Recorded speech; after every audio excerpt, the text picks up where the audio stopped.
The other kids make fun of him because of how young he looks. Nobody includes him. They call him the narc behind his back. They do? One day, you'll be cool.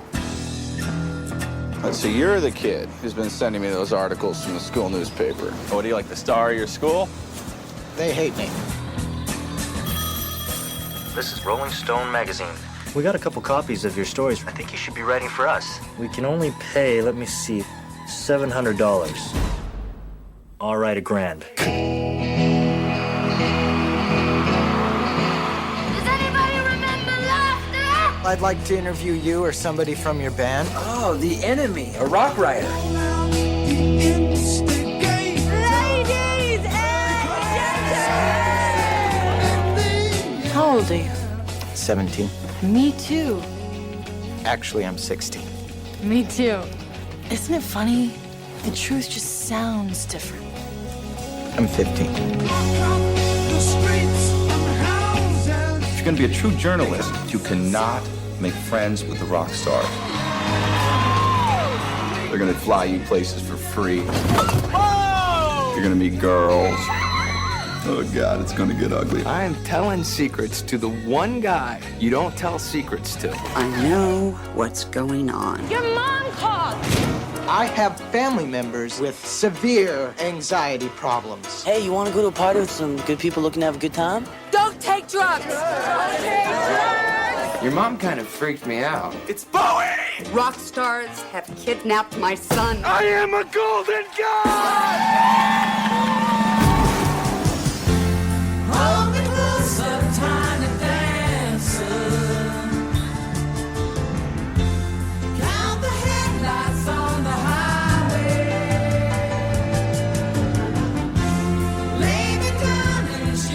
I have to go home. You are home. Oh man, you made friends with them. Well, it was fun. Because they make you feel cool. And hey, I met you. You are not cool.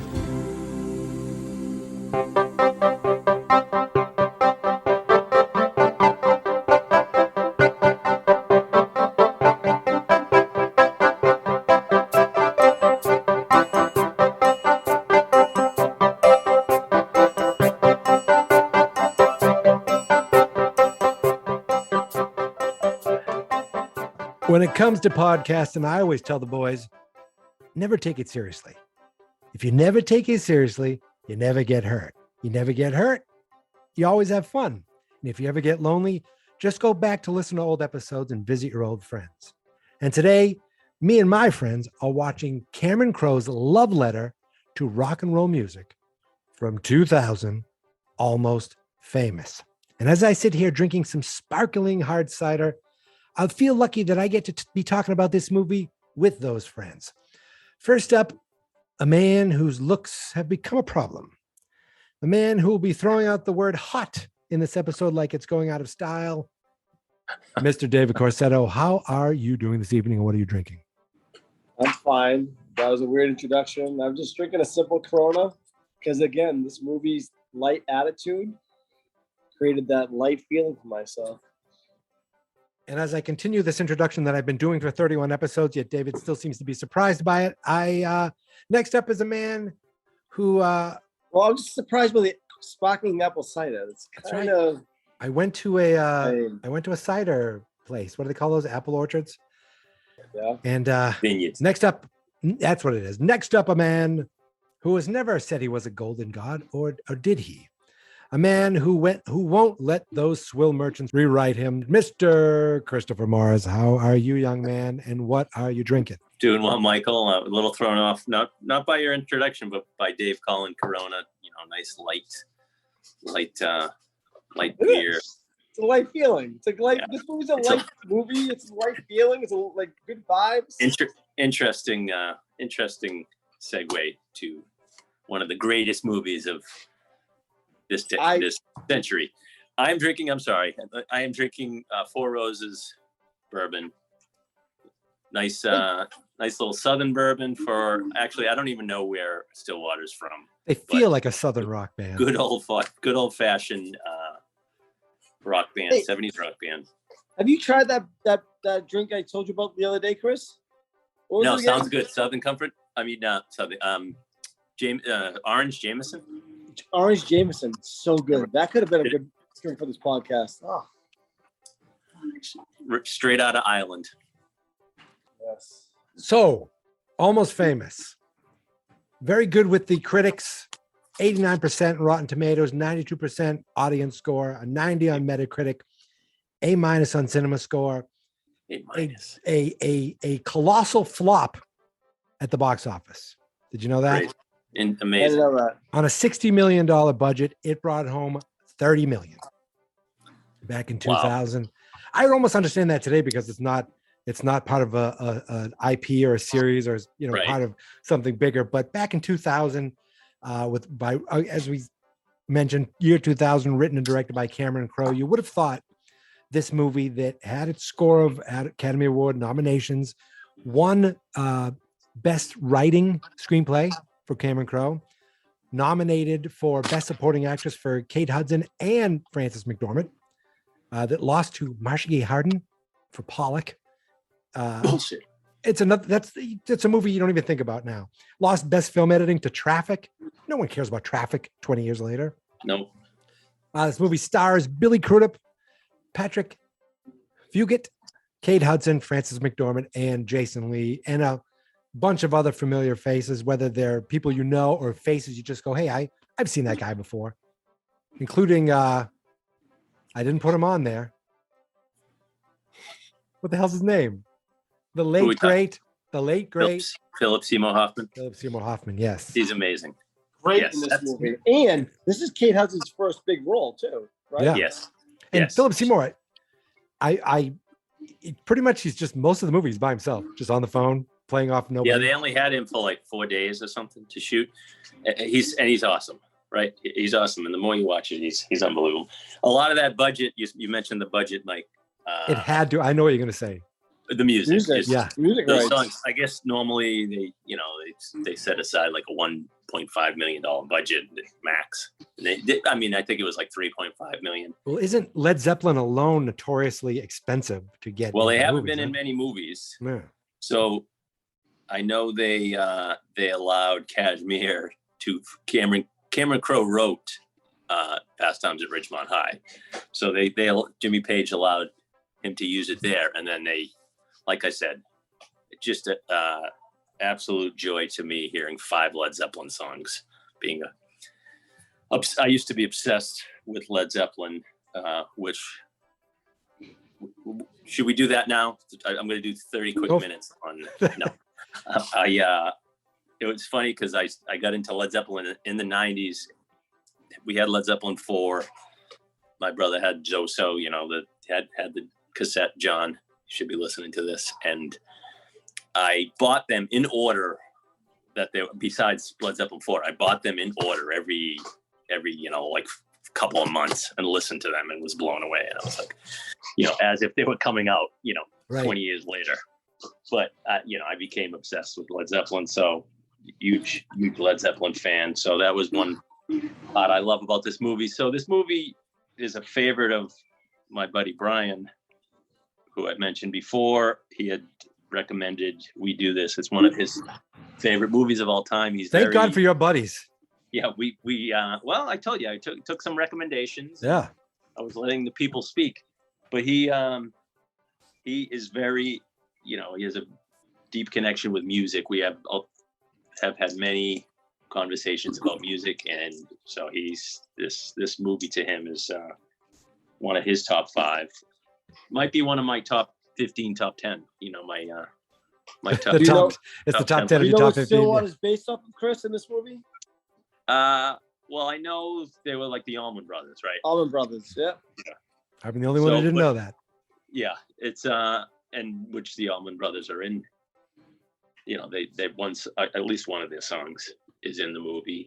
But right, a lot of it's taken from different rock stars. I guess Russell was based off of Glenn Frey a little from the Eagles. That quote, "I am a golden god," was actually, I guess, Robert Plant said that. Okay, I was going to guess Jim Morrison or something, but It's we get some bashing of yeah, of the Doors, which my buddy Brian won't like, but I feel like that's Cameron I was Crowe's like- opinion, right? I was it's either that or it could have been Philip Seymour Hoffman. True, That one- true. that one, yeah. Philip Seymour Hoffman said that the Doors were terrible. Jim Morris was Yes. terrible. Lester Bangs. So yeah, it's just I hadn't seen it in the movie, so I didn't help that that box office flopping. I don't remember when I saw it, but you know, I just did love it right away. I know it's Cameron Crowe's. It's his lifetime. You know, it's loosely based, very loosely based, but a lot of it is real of his experiences with Rolling Stone, and you wonder how much of that's real with the when He he said loses. he said the characterization of his mother was pretty much dead on. Yeah. Except for the fact that his mother in this movie was shoeless, and his mother was pissed that she didn't portray him like she wasn't portrayed with shoes on because that was disgusting. She would never walk around without shoes on. That's So funny. that's how close to his mother that she was in this movie. I actually heard also that, not even kidding, his mother and sister didn't talk. You know, they were like estranged a little until the movie came out, something crazy like that, and then they awesome. watched it together. So This movie just felt like such a, not just a love letter to the music, but to the culture, the rock journalism that back in the days where you only found out about these guys through these magazines. I watched the documentary on one of the editors on Of the this movie Rolling Stone? a couple months ago. It was like dead on. Yeah. This whole like era was dead on. Like the And San how much Francisco they rely scene. Yeah. on the magazine to get them known. I agree. I love that part of it. That's not just, it's not just a love letter to rock and roll, like you said. It's also a love letter to people who love music, and rock and roll, including just a different era. And how all these differences in one song in one bus could just make everyone kind of feel better.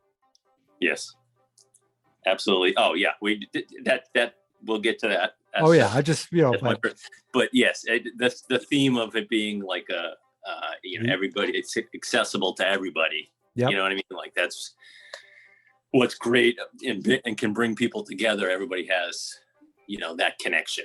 I hadn't seen this movie since it originally came out, and I was just like, "What am I doing? Why am I not watching this more often?" I even said that, and I told you I have the DVD. But the performances, every performance is great, right? I mean, the kid is just the right amount of awkward. Yeah, you know what I mean. Billy Crudup is great as Russell. Like I said, it's how many movies have we done that Brad Pitt was supposed to star in? Well, he was supposed to play Russell, and I guess he eventually said, I just don't get it. I don't know. He's not rock and roll. I don't know. But they, Billy Crudup did learn guitar. They Stillwater did practice I don't know. Was that Jason Lee singing again? But here's the thing: in the other movies that Brad Pitt was supposed to be in that we've done, I could see him in those roles. I can't see Brad Pitt in this role. I agree. I kind of agree because he just I can't see him. I can't see him as a rock star, right? No. So, and Frances McDormand is great as Elaine, as his mother. Right. You think she's going to be one way because of the way that she is exactly. with the daughter. You predict that she's going to be right, like stereotype for this, this certain She's very type of hippie. She's hippy dippy-ish, just in a different way.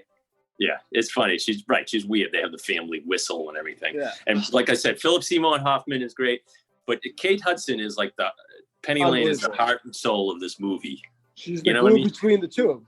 She's unbelievable. No, I'm just talking about the movie, right? That's that. Yeah, but the movie is really based on William and Russell, really. Yeah. Yes. So she's the glue that brings them together. I agree. Because there's so much differences in the way they do their jobs, or maybe unease, I guess. But I'm talking about Kate Hudson's performance. She never did anything as nearly as good since. No. This is when I was like, wow, Kate Hudson. I thought she would be much better in other things. And it's because she's, got divorced from Chris Robinson. Right. She was living that Southern rock and roll lifestyle. Rock and roll lifestyle. Exactly. So I forgot about that. Yeah, Jesus. it's just such a great movie. Such great uses of music.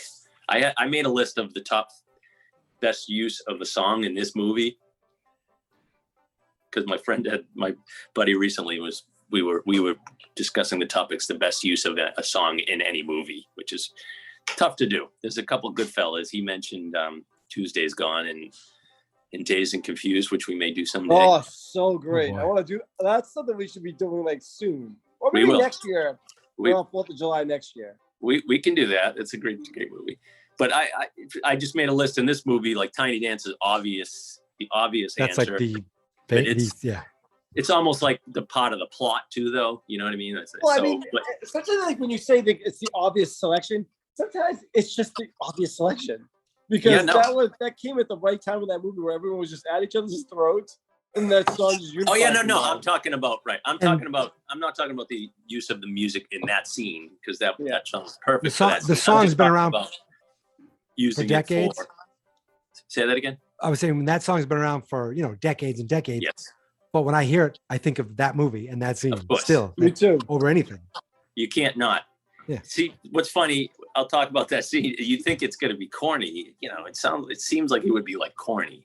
But it's perfect. It's my friend Sean actually, the one person who shits on that scene. I'm like, get the fuck out of here. Well, that is the one song. If you're actually driving somewhere and there's a big group of people in the car, I think everyone besides Phoebe from Friends knows the words to that song. Right? Who? And- Oh, Phoebe. yeah, she said. Oh, Tony she said Danza. Tony Danza. Yeah, I get it. Yeah. So, anyways, that song, I think everyone happily sings along to because it's just an easy song to go out and go at it. I guess. The other Elton John song is great too. Like Is the, that- Mona Lisa? It's when Penny OD. Oh, Yeah. The great No, scene when yes. with the wife. We'll get to it as I said over and over again. Some other choices I have written down: Misty Mountain Hop from the great Led Zeppelin when they're going to New York and they find out William lost his virginity.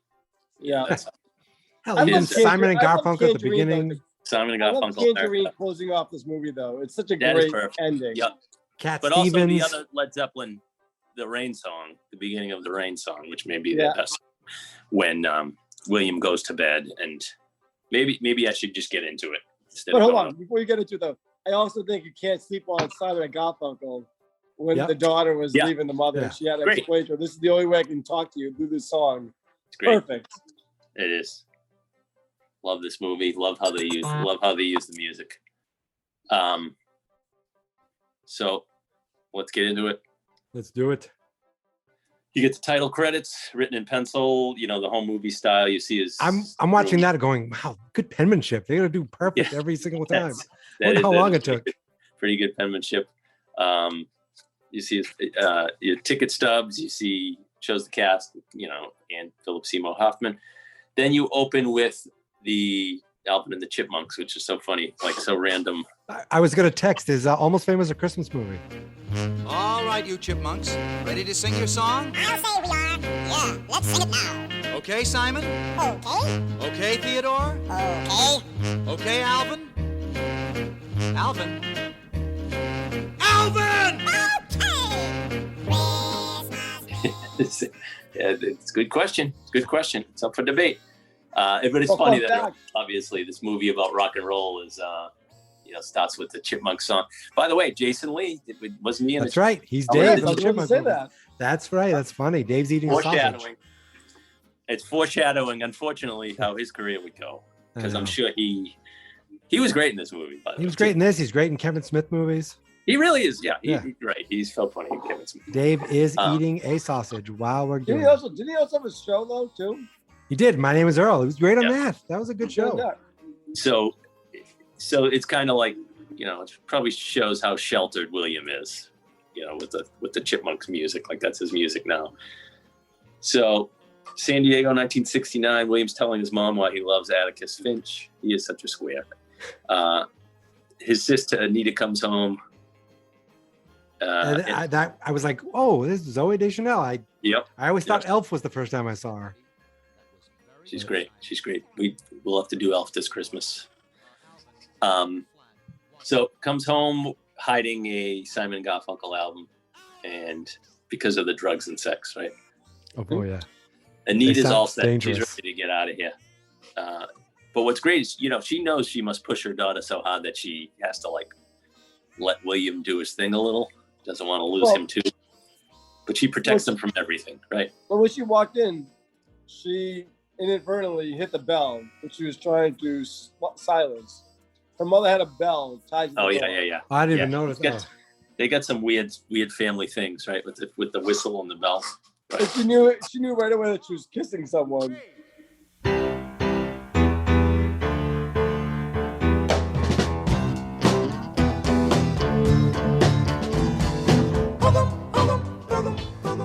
Next scene, he's noticing how big the other kids are, right? I love In the school. scene. They're driving, and he's like, so Anita's like, Mom, it's time. We got to tell him how old he is. No, they show the kids in the mirror. They're all like brushing their beards. They're picking funny. their afros, and then he's 2 feet tall. Oh, I didn't even make that connection with that. That was Jesus. Yeah. Yes. Yeah. You should watch the movie, Mike. She tells Anita's almost like, did. They even call him the narc, and They call- Elaine says, "What's wrong with that?" Like it's not a bad thing. It's no big deal. I'm 12. She skipped me a grade. Big deal. I'm a year younger. They're 13. I'm 12. Aren't I? I also put you in first grade when you were 5, and I never told you. So I'm how old? You're 11.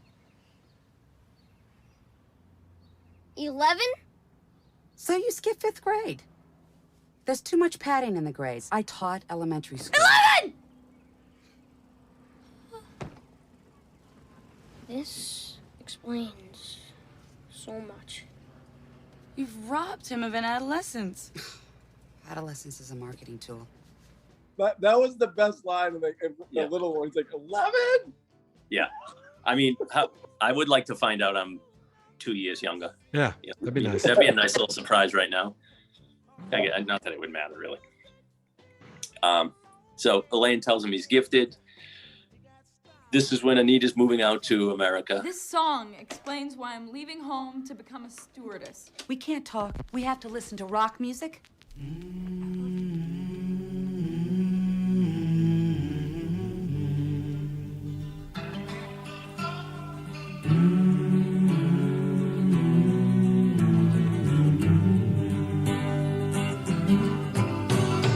Let us be lovers, we'll marry our fortunes together. Great shot of her leaning down. You see her point of view. Someday you'll be cool. I love that she whispers, Yep. Tells him to look under his bed. All her music. He has astronauts and Atticus Finch on his walls now. Light Sees a all the candle. albums. Yep. I Says, love the symbolism. Like he's playing that record, and it just says Decker on it, and it's just spinning, and then the Who is playing, and it starts blaring on. That's Yep. They play Tommy. They play Sparks.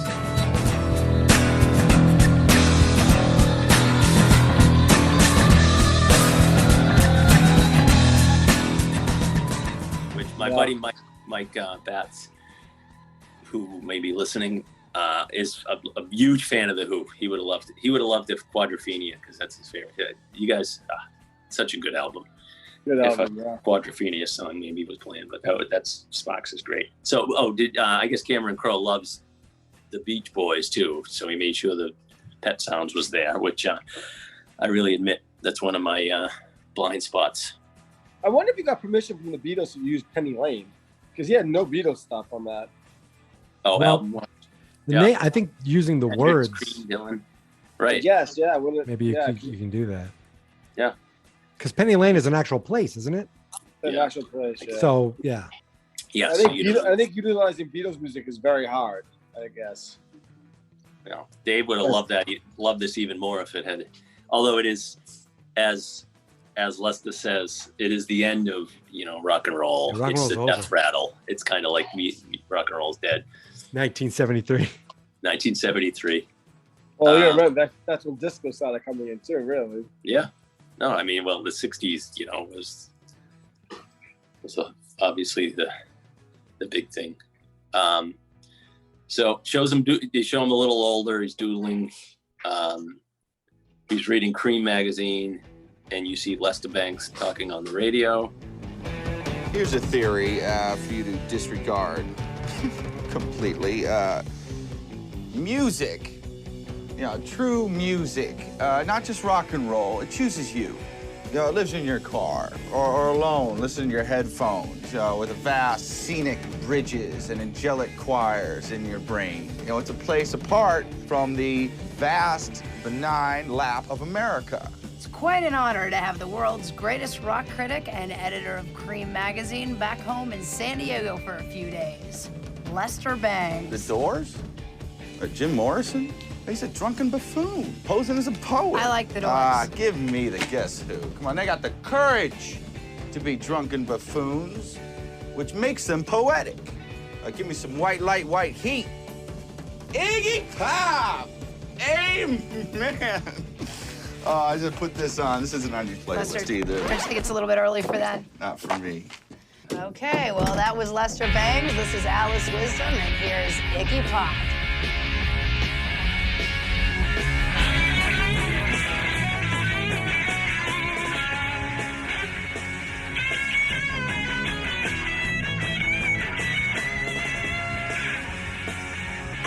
Walking cheetah with a hat full of napalm. You see him watching. This is when he's ripping the Doors. I swear to God, he's like, the more you watch this, I hadn't seen brilliant. this He's enough. a genius. He's just so good the way he plays it, right? So effortless. Yeah. He is Especially- legit a genius. He's one of the biggest waste for our time, I think. Bad. His He's great death. in everything he plays. Yeah. But he has great chemistry with the kid. Not really chemistry, I should say, because he's kind of like, are you kidding me? Like, kind of ragging on him, but still just wants to keep talking to him. Well, Right. he wants So everything to be true. He wants everything to be true journalism, nothing, biased. But when he's like, all right, I gotta go, leave, and then the next shot they're in the diner together, right? Yes, exactly. But first he calls the Doors buffoons. He's give me the Guess Who. Puts in Iggy Pop. Iggy Pop, yeah. And so yeah, then he's like, he had been sending him writing, right? It's like Yes. rock and roll. He asked him if he likes Lou Reed. Asked him if he does drugs, right? Then they cut to him, right? I can't talk to my fans. I can only spend so much time.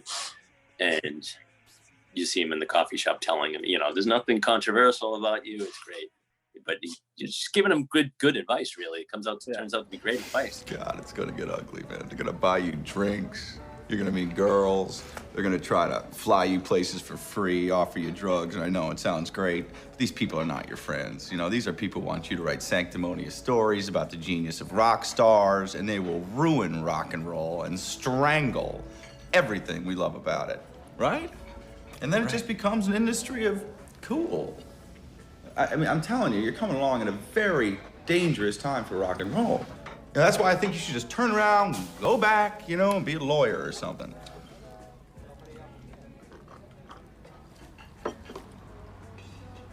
I can tell from your face that you won't. I can give you $35. Give me 1,000 words on Black Sabbath. An assignment? Yeah. Yeah.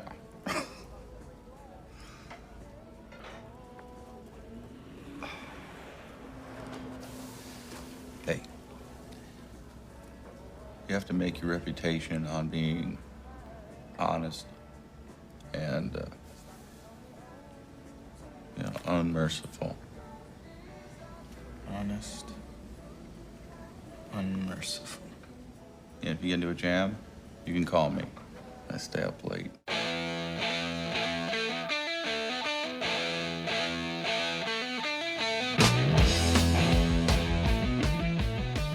You have to make yourself a reputation of being honest and unmerciful. So, good stuff. Cut to Paranoid, and you see him going to the Black Sabbath concert, getting dropped off. I don't know if would Stillwater have played with Black Sabbath? Sure. Black Sabbath is pretty hippy dippy early. Yeah. You They- think of they them were. as heavy metal Right. later on, They're but not. even And then, because they of were, the name, which I know right. is They were like called, their original name was like Earth or something like that. yes, I think they would have. Right. When you listen to some of their music too. Yeah. Oh, yeah. Some of that stuff. So mother drops him off, does the family whistle, and yells, Don't take drugs!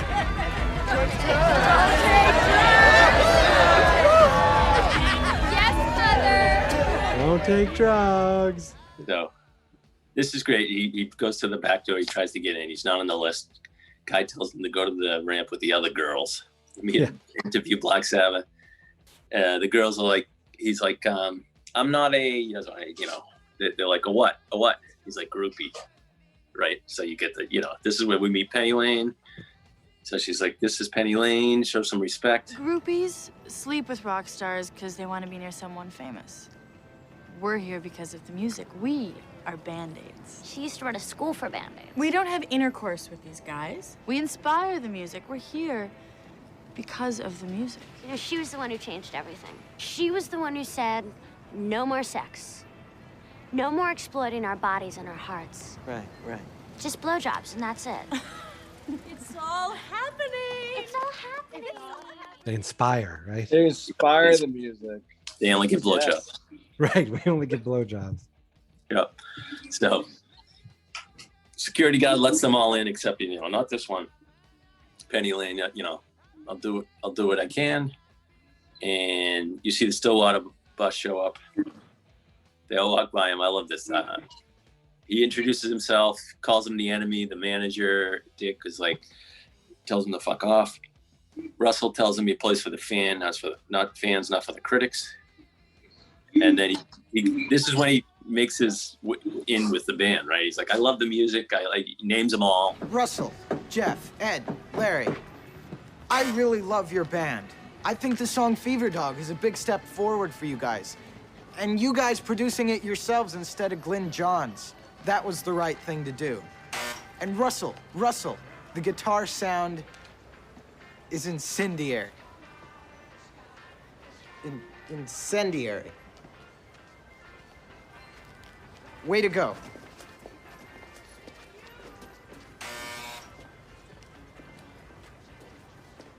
Well, hey, man, don't stop there. I've seen all good people turn their heads each day, so satisfied I'm on my way. I've seen all good people turn their heads each day, so satisfied I'm on my way.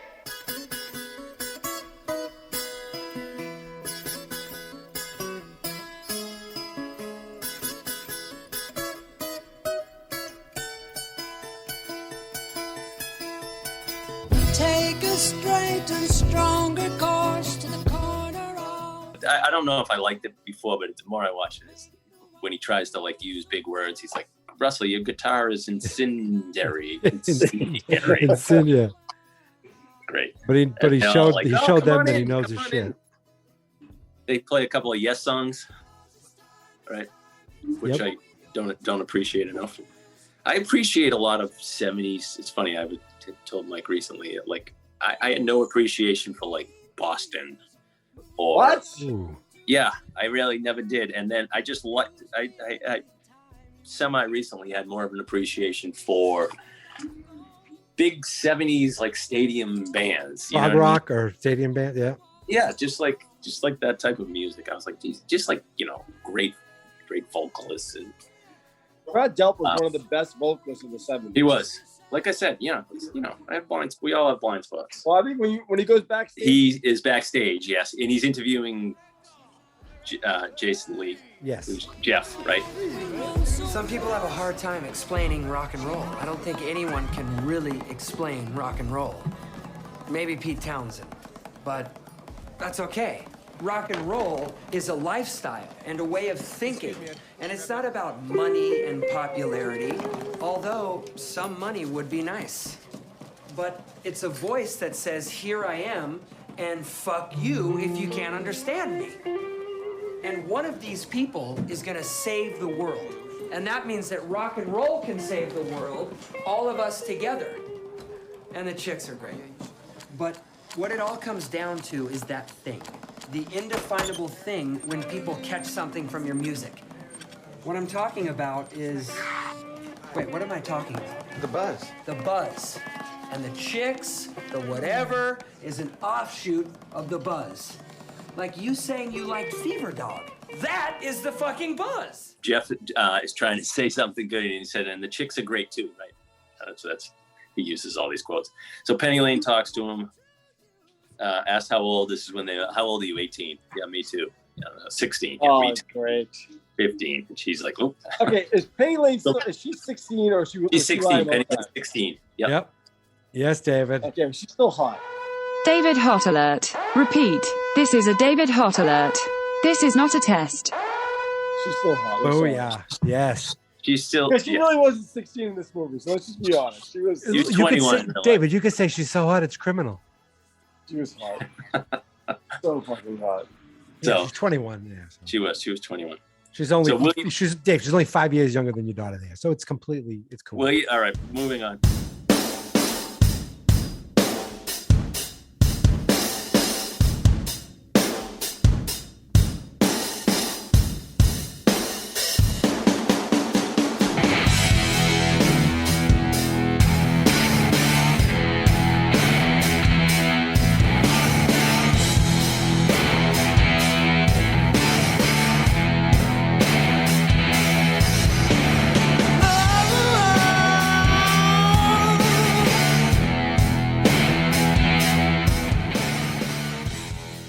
William introduces her to Russell. Little Spock already. So they do a little psych up circle. Was that before the? Yes, before their concert. Yep. So Cameron Crowe got that idea from Pearl Jam. Believe it or Really? not. That's awesome. Yeah. Years later, he directed Pearl Jam's documentary. 20. Oh. It's so good. Oh, that's a great documentary. It was. So Russell tells William to come to California. Tell him to bring your friend. Obviously Russell, likes William a little, but what is that, Dave? What's that? What is that you have right there? Oh, it's Dildo. a massage thing. Oh, Yeah, that's what dildos are. A roller. Okay. You roll your leg. Gotcha. Yep. Okay. You threw me off. What's the mushroom tip on the end for? Holding it up like a phallic symbol. Just threw me off. Okay. Jeff calls him the enemy. Jeff tells him to come to California. He calls him the enemy, a little, tongue in cheek. That's like the code for the press. Says goodbye to all of them. I like how he mentions everybody by name, even like the crew. But he's so polite, or he's so like this is the biggest thing for him. For them, it's just another day. He's right. He's in his glory.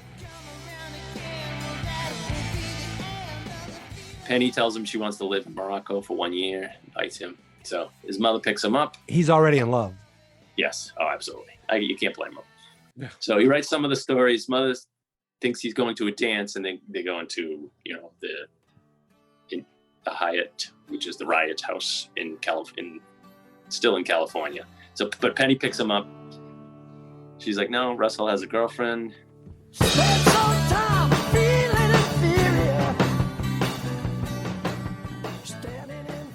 They get a little Rod Stewart. Rod Stewart had some great early stuff. You hear a fun fact about Rod Stewart? Does it involve pumping your stomach? No, I'm just kidding. Jesus Christ. No. Nope. My sister used to listen to the same Rod Stewart tape with Anna every night for 3 months straight when we lived on Sycamore. Really? That's funny. Yes. What was? It was the greatest. Rod Stewart's greatest hits every night. So it was like old stuff. It wasn't like. And I had to share a room with her. I had to share a room with my sister when I was 16 years old. I want to kill myself. That's when you all are under one roof. And then one night I just woke Actually, up. I was there too most of the time. She woke me up to that same freaking album. I woke up, didn't say a word. I went over to her side of the room, pulled the tape out of the freaking cassette player, ripped it apart into a million pieces, and threw it to the ground. That's not right. You were an aggressive teen. Terrible. I like Rod Stewart, but she destroyed Rod Stewart for me.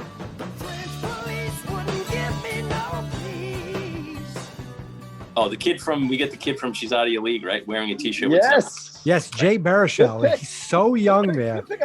He doesn't have that voice that you know him for, not like where he's in those How to Train Your Dragon movies. That voice he has. So he has. Yeah, he's so young. He has the lyrics on the front and back of Led Zeppelin. I think he has Stairway to Heaven on the back. He has the Crunge. I don't know if you know the sign. It says, have you seen the bridge? I saw them on this floor.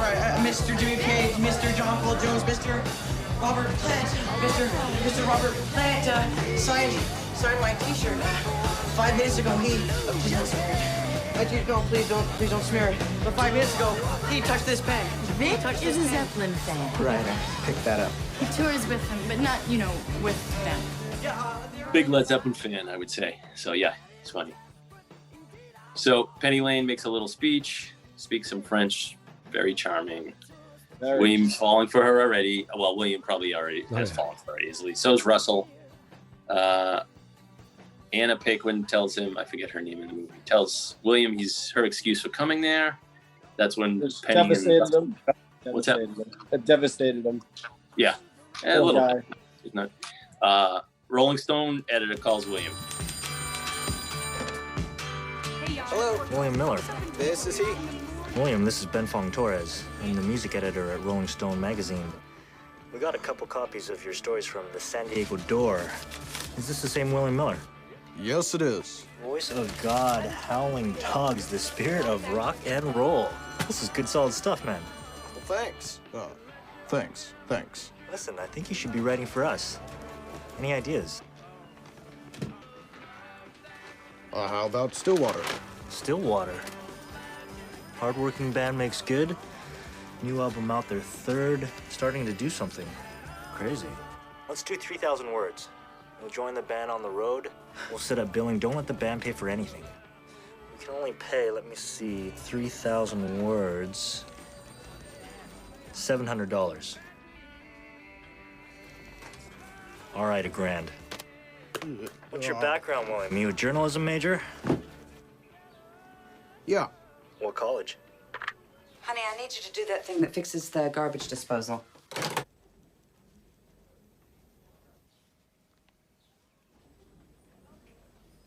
Well, I certainly know how my lady gets when you don't snap to it. Crazy. Crazy. Crazy. Crazy.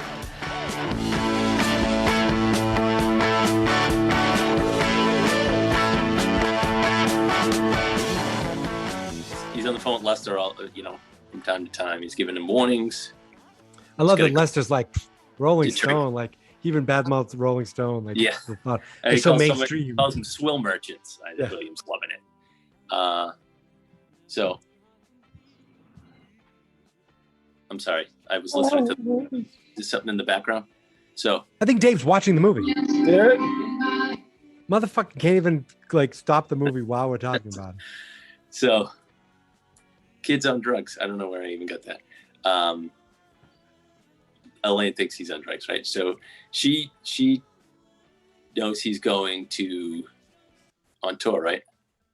Yes. Right, but he has to be back for a test. Doesn't want to miss his tests.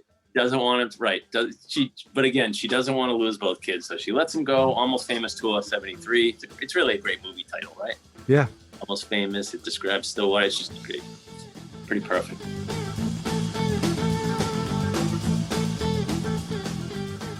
Trying to get Russell for an interview, the first of many times, right? They get to Tempe. The guy tells him he has a message from Elaine. Don't do That's drugs. the guy from Modern Family. He's young there too. Yeah, jeez. He said his mother. It basically it's the first of many that says your mother really fucked me up. Yeah, exactly. Jeff's warning Russell to not trust him. He said, although it would be good to be on the cover of Rolling Stone, right? So. Yeah, I love that. All this stuff about this, that. But I'd love to be on the cover. That'd be cool. Right. He goes to William's room. I think he's with Jason Lee. Goes to Russell's room, knocks on the door, get out of here. Penny answers, and William's not too thrilled, right?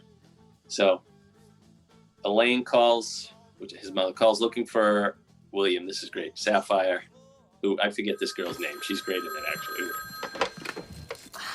Pronto? Can I speak with William, please? He's still down in the bar with the band. They just got back from the radio station. Is this Marianne with the pot? Hello?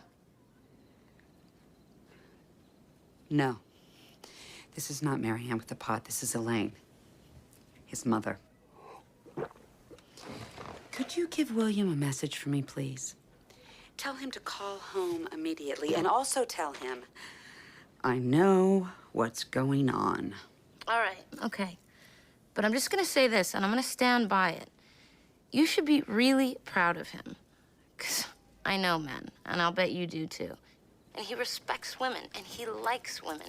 And let's just pause and appreciate a man like that. I mean, you created him out of thin air. You know, you raised him right. He's having a great time. He's doing a good job. And don't worry, he's still a virgin. And we're all looking out for him. You know? That's more than I've ever even said to my own parents. So there you go. This is the maid speaking, by the way.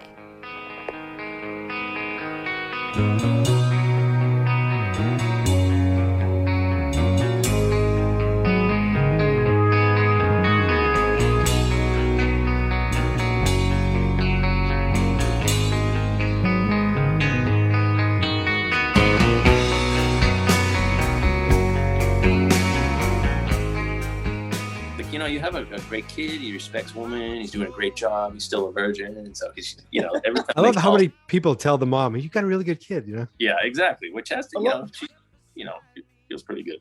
And then So she tells you and then she says, "By the way, I'm just the maid." Yeah. yes. Housekeeper. It's great.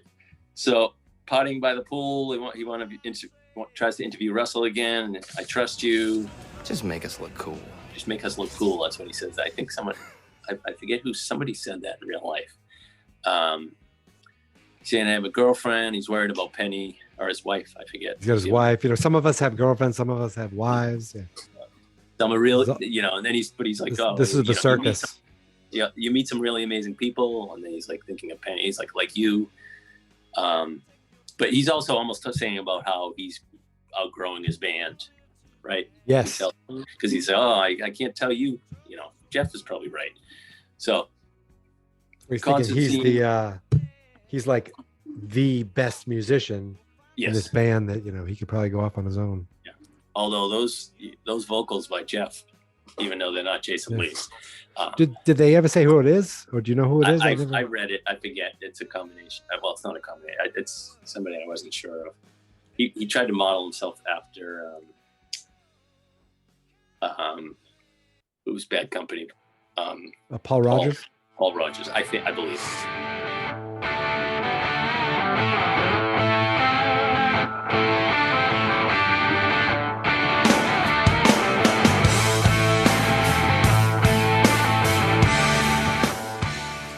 This is when Russell almost gets electrocuted. The manager pulls him out.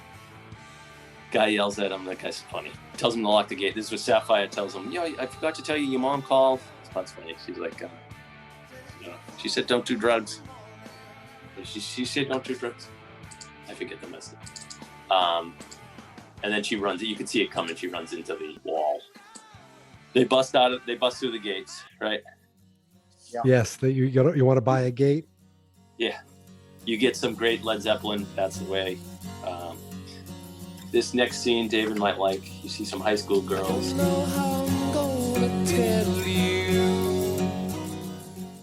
Yes, they wave and then they get the finger. They look like high school girls too, right? It's a little creepy. They were wearing high school uniforms. Yeah, that's probably it. That's probably a dead why. giveaway, Chris. Yeah, that's probably why. And Penny Lane flips them off. You just love the shots of the bus and stuff like that. They're talking about Russell. She's saying he could be great. I just looked up who the guy was who did the voice, and not like a name, Marty Fredrickson. He's a musician who's been in a bunch of things, but worked with a bunch of bands. But yeah, that's why I believe I looked it up twice. I forgot we didn't mention that the music in this movie is by Cameron Crowe's. Well, his wife. Yeah, Cameron Crowe's wife or ex-wife. I don't know. Right. I don't know. His wife at the time, at least. Nancy Wilson. Yeah, Nancy from Wilson. Heart. Right. Pretty crazy. So, like I said, Penny's saying Russell can be great. The other guys are good. He can be great. It's a funny scene where the bus takes off. They're doing like a little montage. The bus takes off and leaves Jeff. I'm only the lead fucking singer. Yeah. So William calls Elaine from Topeka. She hears a conversation with Penny and the girl who wants to stay in his room. Right. That's when she got the. He's weed. like, I love you. Yes.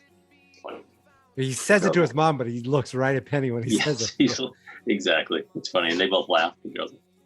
So he goes to interview William Russell again, and this is when the T-shirts come in. Russell's the only one in focus, right? So That is Jeff hilarious. is pissed. He's like, "What is going on? We want it to be like Paige and Plant, like Mick and Keith, and Like you know, we said, I want to we be talked. the front man. He wants to be the front Right. man. That's right? what he's saying. Like we agreed that I'd be the front man. Exactly. He doesn't want to talk in front of William either. I think he's like, we can trust him. He's pissed off, and then he's getting all the attention. He's pissed off that his friend is the manager, right? Yep. He's one in charge of the T-shirts. Dick is not a very good manager, we know. And then someone has to say it, but your looks have become a problem, which is funny. Now that I was like, what is he? Oh, they're saying he's too good looking for the band. Is that what they're saying? Okay, yeah. It was funny. That was good, yeah. So Russell's like, I want to go find some real people. Now, he's being disillusioned by these. Yes. lifestyle. Thought it would be fun. He thought it would be more fun, right? He really loves the music. You can tell. He's like, thought it would be fun. Actually talks to William, asks him about his family. Some dude's driving by, invite him to a party. You're Russell from Stillwater. Well, yeah, on my better days, I'm Russell from Stillwater. Hey, you want to go to a party with me at my friend Aaron's house? I mean, I know you're a big rock star and all, but do you want to hang with some good people looking to have a good time? We're just real Topeka people, man.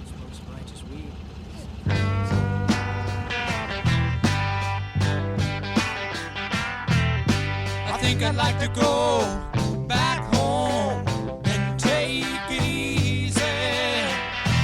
There's a woman that I'd like to get to know, living there. They head to a party. Nice little Neil Young. I love that they're like, come on, man, just hang out with some real Topeka people. And Imagine how awesome they are. he's like, no. And Russell's like, yes. Yeah. Exactly. Russell's loving being there. He's talking to them all, seeing how real they are. Seems like he might be tripping already, but This then he is drops real. some acid, right? This is real. This is real. He's like, do you want to see me feed a mouse to my snake? Yeah. He's like, yeah. Yes. Williams really wants to get him out of there. He's calling the band. Williams way too responsible for a kid. Right. It's okay. He is on acid, though. I can't really tell. How do you know when it's kicked in? I am a golden god! I am a golden god! So this is when he's on the roof. I am a golden god. Williams freaking out. Jump! And you can tell Rolling Stone magazine that my last words were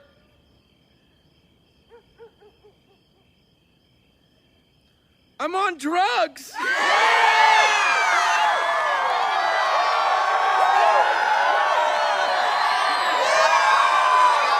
Russell, I think we should work on those last words. Okay. Oh, I got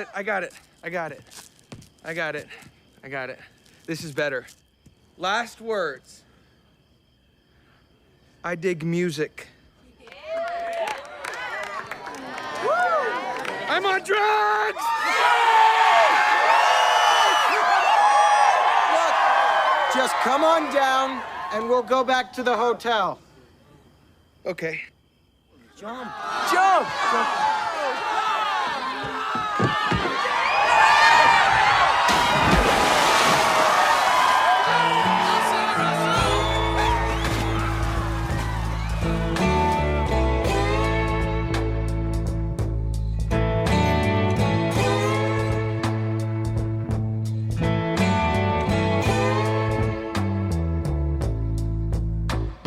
Sorry, babe, but I won't be home. I won't be home tomorrow.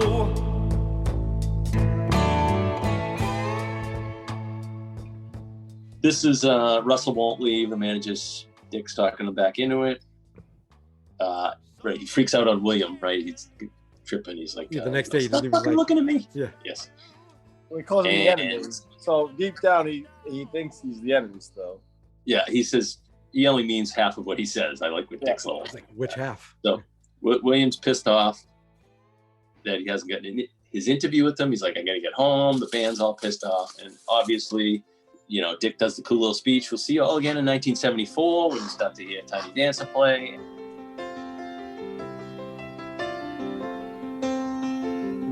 Blue jean baby, LA lady. My friend Brian, who's a huge Elton John fan. Actually, what's funny is he doesn't like Elton John. He likes some of it. I'm like, what? Everybody likes Elton John. It's funny. It's a little thing we have going back and forth, but he loves this scene and, says it's great. He just doesn't get everybody's. But I'm like, but this scene obviously clearly shows no matter what differences people have, everyone loves Elton John. There you go. Exactly. Yeah, they can access. Except for George Harrison. They can all. Oh, yeah. It's just awesome how I've watched this scene about 10 times in the past couple of weeks, but Did you see Russell kind of go from pouty to all of a sudden he's smiling? Yeah, Jason, just Jason Lee's the smiling. basis, starts with him. It's the music. Yep. It's always been about the music for him. So Even Williams. Music is supposed to make you happy, not miserable. In his mind, he was miserable. And then tickets out for gone. Turning back, she just laughs. The boulevard is not that bad.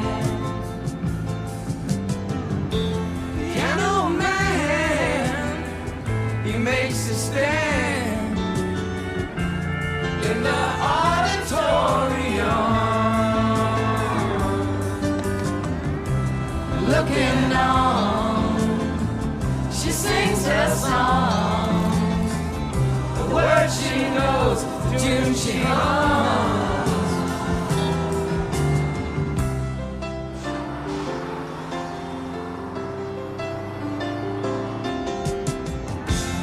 Oh, because a tiny dancer. I have to go home. Count the headlights on the highway. You are home. Lay me down in sheets of linen. You had a busy day today. William's getting into it. William was miserable a second ago. Penny Lane ad-libbed this. Kate Hudson ad-libbed this. It's great when she does the. He's like, I have to go home, and she's like, you are home. She ad-libbed the you are home. Oh, okay. Yeah. Because that "You Are Home" was like, oh, that is like, it's like trippy, but it's also like, this is where you belong. Kind of Yes, exactly. Mikey, you're gonna edit in a scene of you, me, and Dave on the. You can do like a bus. And we're Yeah, gonna let's sing sing this. the whole thing right now. Right. Dave, you go Let's first. go. Start. Handed tickets out for God, Dave. Blue jean. All right. So this is when they cut to Elaine teaching a class. Rock stars have kidnapped my son. The girl So- keeps taking notes. Yes. So Lester's talking to William again, right? And he's like, he's freaking out because he doesn't have anything. Right. He's And- like, he has to get this. Well, Lester tells him what to say, right? Lester says, you're working on a think piece. That'll work, right? So he's just writing a bunch of stuff in the bathtub. And She comes in to Penny relieve herself. comes in to go to the bathroom. Then we see, the girls and an underage William. This may be problematic. Well, who knows how old these girls are, to be honest. That might Yeah. be the only non-problematic for all we know. Exactly. They're probably underage also. Yeah. Right. So yeah, that scene, it's pretty wild. And then, but I like, he locks eyes with Penny. She That's smiled. what I'm thinking to myself. She loved him too. It was just a She different had way. feelings, she definitely had feelings for William of some kind, right? Yeah. She obviously has feelings for Russ, but you wonder if that's how Cameron Crowe lost his virginity,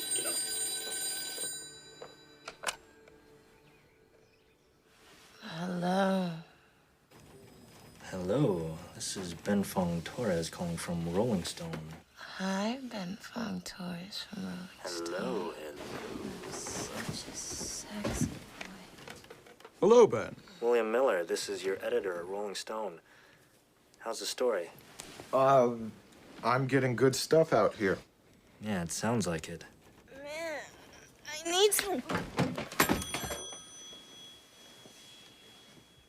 Now listen. Get it together, man.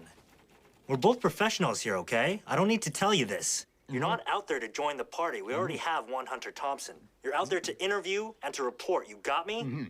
Now, this isn't Cream Magazine. This is Rolling Stone. We need this story in 4 days. Now, I want to know how it's shaping up. It's a think piece about a mid-level band struggling with their own limitations in the harsh face of stardom. That's great. I like what we're saying. Let me try and get you 1,000 more words. Now, it's in consideration for the cover, but don't tell the band. The cover of Rolling Stone magazine. Crazy. Crazy.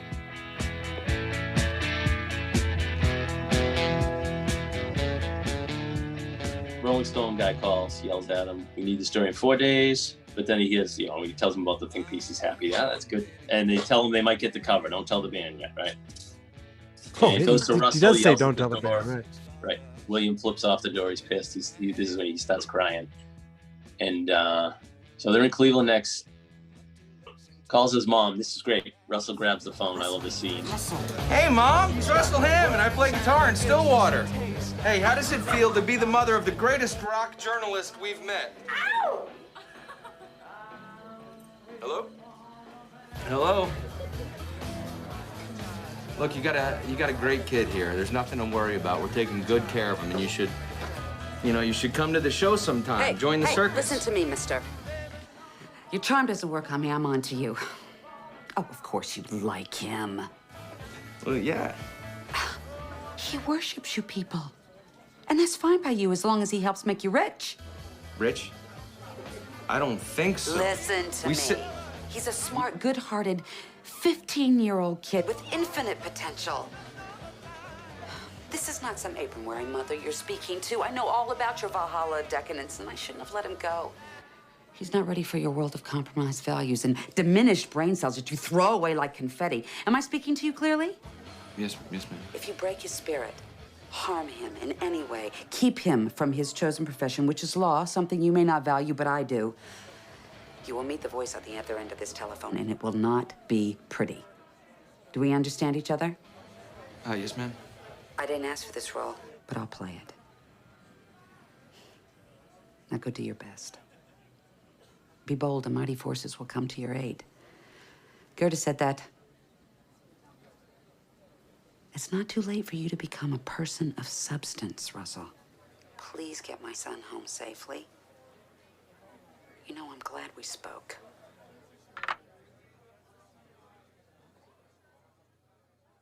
Oh, Tries to love it. thinks he's gonna charm her over. Yeah. He's like, you got a great kid. She turns it right around, puts him in his place. Yes, of ma'am. course you like him, And then she's like saying, you there's a chance for you yet, Russell. It's great. He's kind of like freaked out. If you look right after that, when they get in the huddle, I just looked at him, and he's just, his eyes are like he's still glazed freaked over. out. Yeah. Your mom kind of freaked me out. She means well.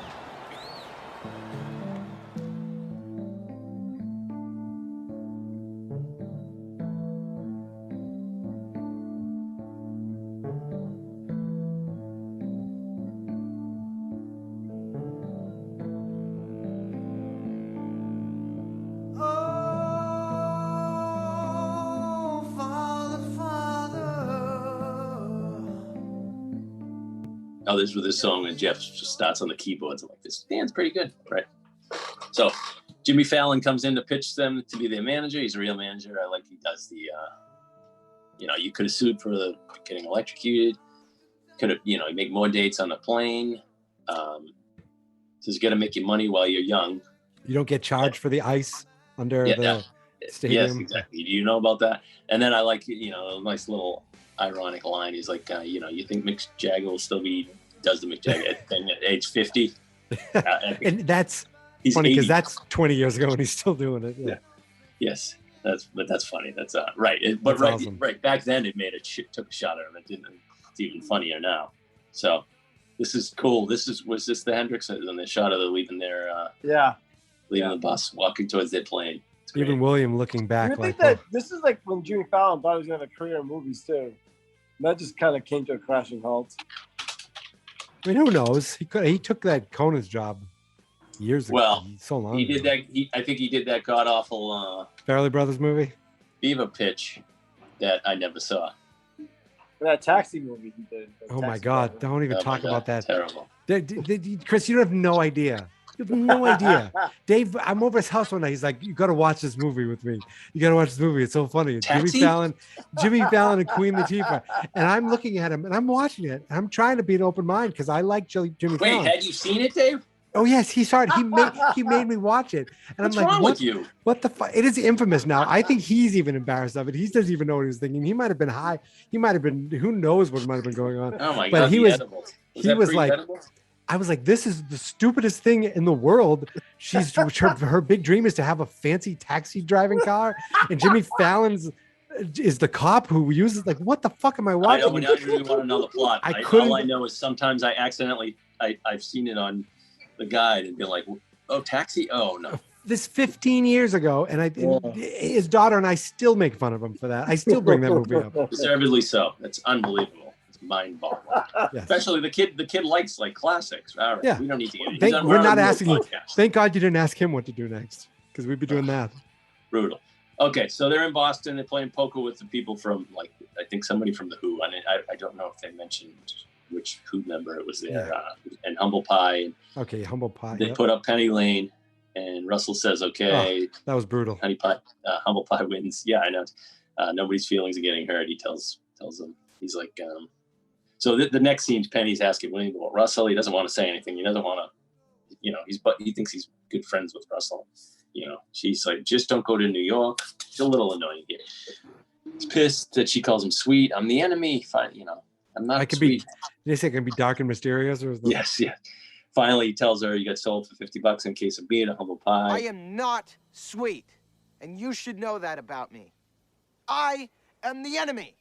Look, you should be happy for me. You don't know what he says to me in private. Maybe it is love, as much as it can be for somebody. Who sold you to Humble Pie for $50 in a case of beer? I was there. I was there. Well, that's her first, like, I think that's the first time she realized that this dream that she had is not the reality. I'm sorry.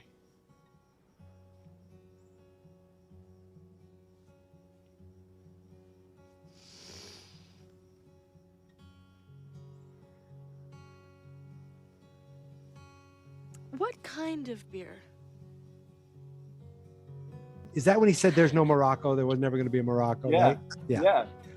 You're just these dreams you come up with. He's basically challenging her life. Yeah. And what she's stood for. And I think that's what they show her tearing up, like the realization that this is not what it's all cracked up to be either.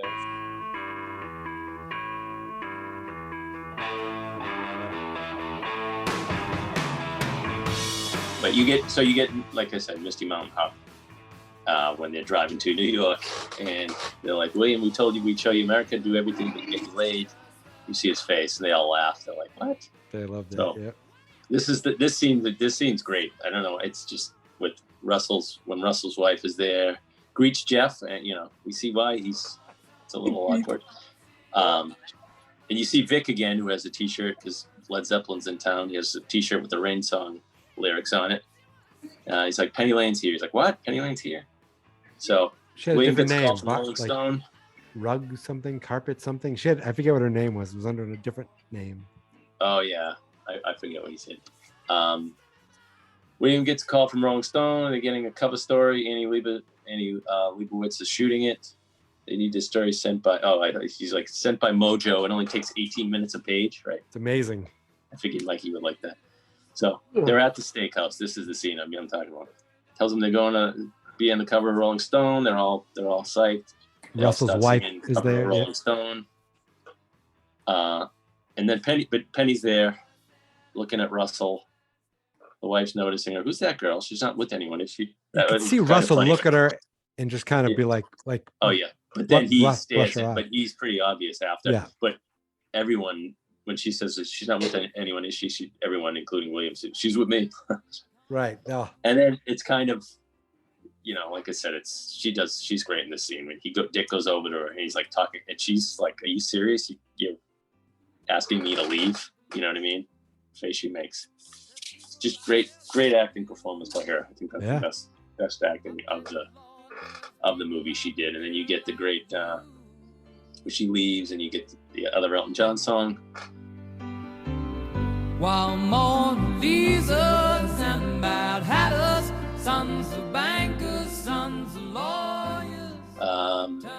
William goes to find her. She's a mess. She tells William he's the last of her friends, old friends or something. She took a bunch of Quaaludes. Calls for the doctor. My wife's had an accident with some Quaaludes.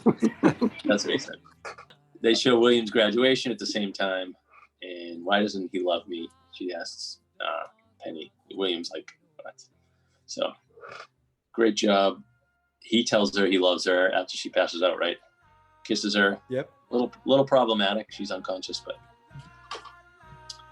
doctor shows up, pumps her stomach. Lovely as a summer day. And saved her life. They're in Central Park. Tells her her real name is Lady Goodman. She flies home. Right, Lady Goodman sounds even fake too. What's that? The Lady Goodman even sounds fake. I know.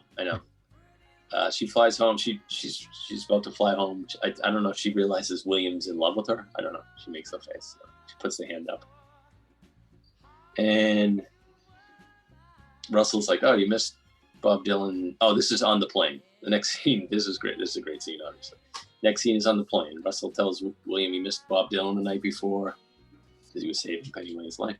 The plane starts shaking. Russell's having fun. Starts singing Buddy Holly. Pegasus, Pegasus, pretty. The pilot says they're gonna land in a field. Was that a Lynyrd Skynyrd, reference? I don't know. Well, the Buddy Holly thing, that's pretty on the nose. That has to be. Oh yeah, no, I'm saying the landing in the field, though. Yeah.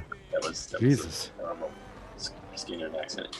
So the door opens, and you hear the pilot praying. And Russell's like, I just want to let you know, guys, I love you all. The funniest is when Fallon's like, I hit a man. I don't even know if he was alive or dead. I still see his face. The manager says he took extra money. Jeff admits to sleeping with Leslie. She's like, it didn't count. We were on a break, or we were experimenting. And this is when Jeff goes off on Russell. And you say you love me. I don't love you, man. I never did. None of us love you. You act above us, you always have. Finally, the truth. You just held it over us like you might leave. Like we're lucky to be with you. And we had to live with it, man. I had to live with you, and now I might die with you, and it's not fucking fair! Please, enough! Doesn't like him. Says he still loves Leslie. He's like, you were sleeping with Penny, that fucking groupie. Right? Jeff says that. Ouch. And then that's what sets William off. That groupie, she was a Band-Aid. She almost died. Groupie? She was a Band-Aid. All she did was love your band. And you all used her. All of you. You used her and threw her away. She almost died last night while you were with Bob Dylan. You guys are always talking about the fans, the fans, the fans. She was your biggest fan, and you threw her away. And if you can't see that, that's your biggest problem. And I love her. I love her. You used her, you threw her away, she was your biggest fan. That's what, that's the thing about the Band-Aids, right? And he's like, and I love her. And then the drummer says, I'm gay. I'm gay! And the plane immediately, the turbulence immediately stops. He's like, oh, fuck. They're all bummed.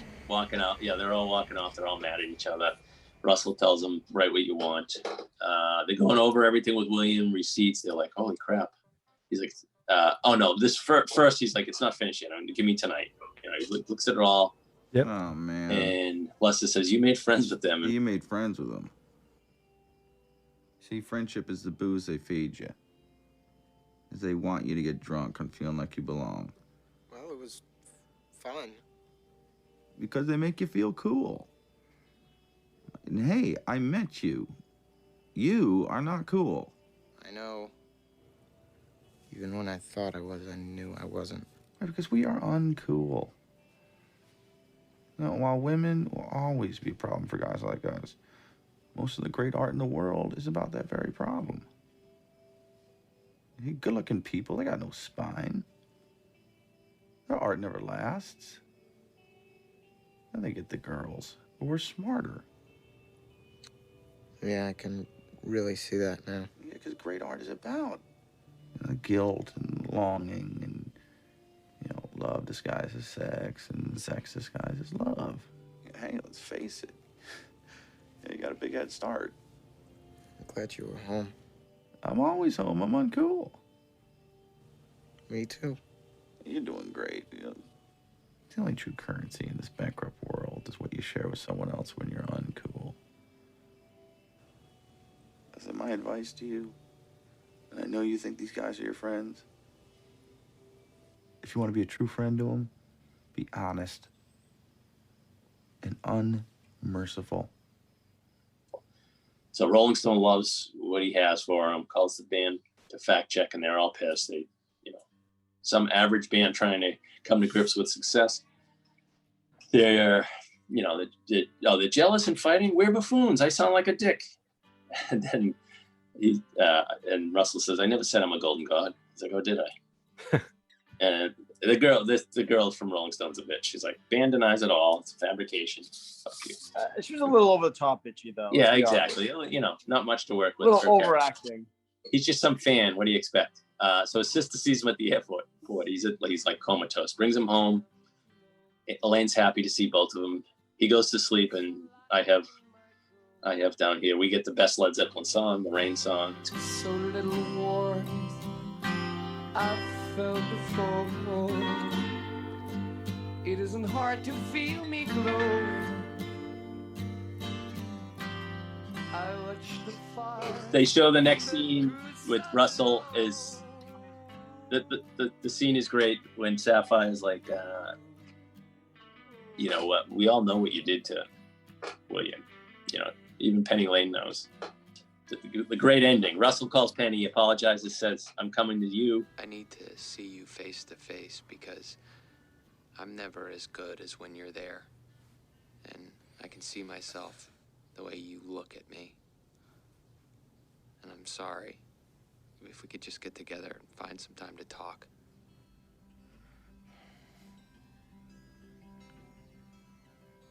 Let's say all the things we never said. Give me your address. I'm coming to you. This time. She gives him an address, shows up, Elaine answers. This is, this is a top 3 scene. Elaine answers, I'm Russell Hammond. Anita's shocked. She's funny. She's like, is she home? Who? She's like, and then he sees pictures of William. He's like, oh, wow, laughs. He's like, well, you do owe him an apology. My son is very important to me, too. And I do think you owe him an apology. I appreciate you showing up. No, I agree. Ma'am. There's hope for you yet, Russell.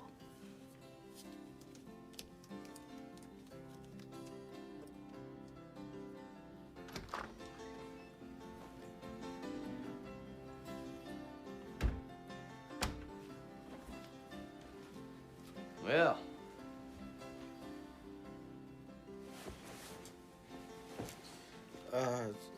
Hi. So this is, where the enemy sleeps.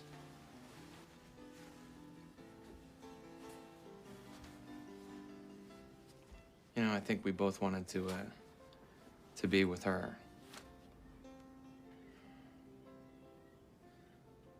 And she wanted us to be together.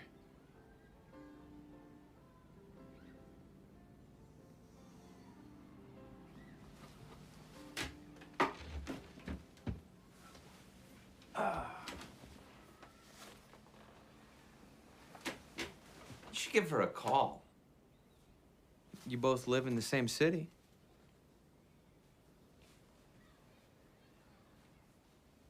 You really think I should?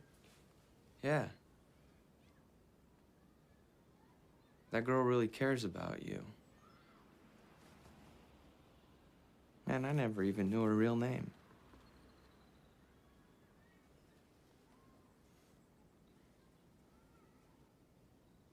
Oh, I called your magazine and told them the truth. And I don't know what they're gonna do with it, but I told them every word you wrote was true.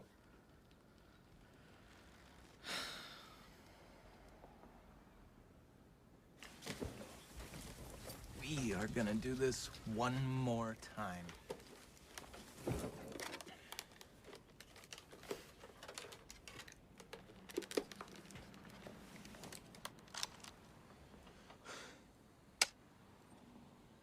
So, Russell, what do you love about music?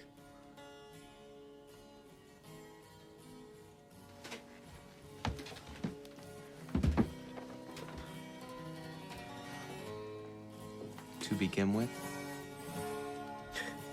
everything. Measuring the summer's day, I only find it slips away to gray. The hours they bring me pain.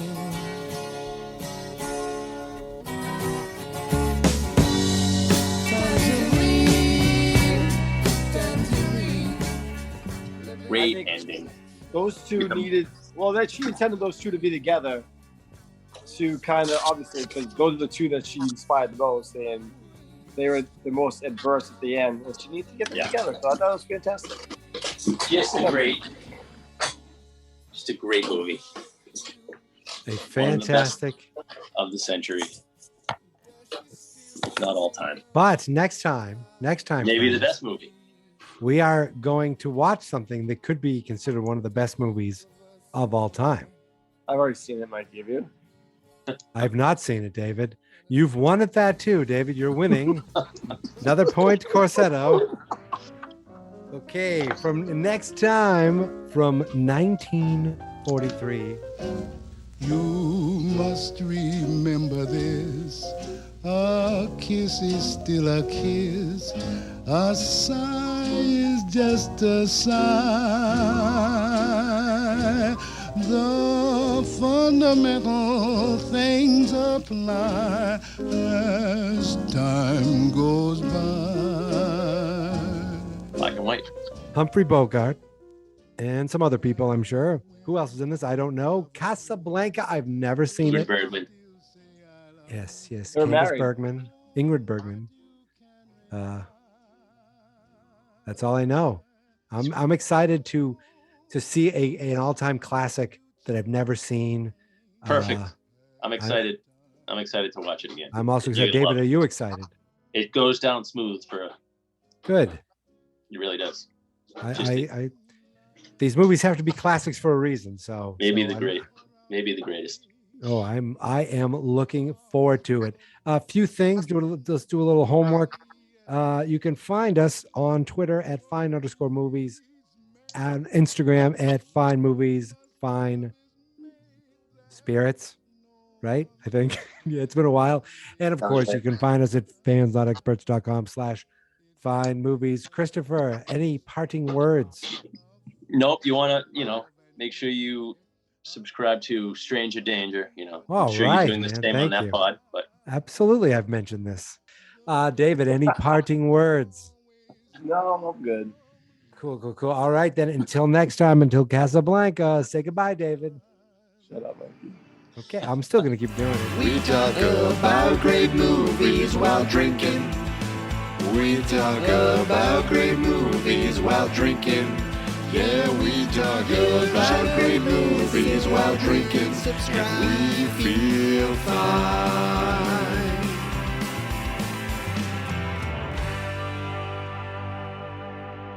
What to do next time?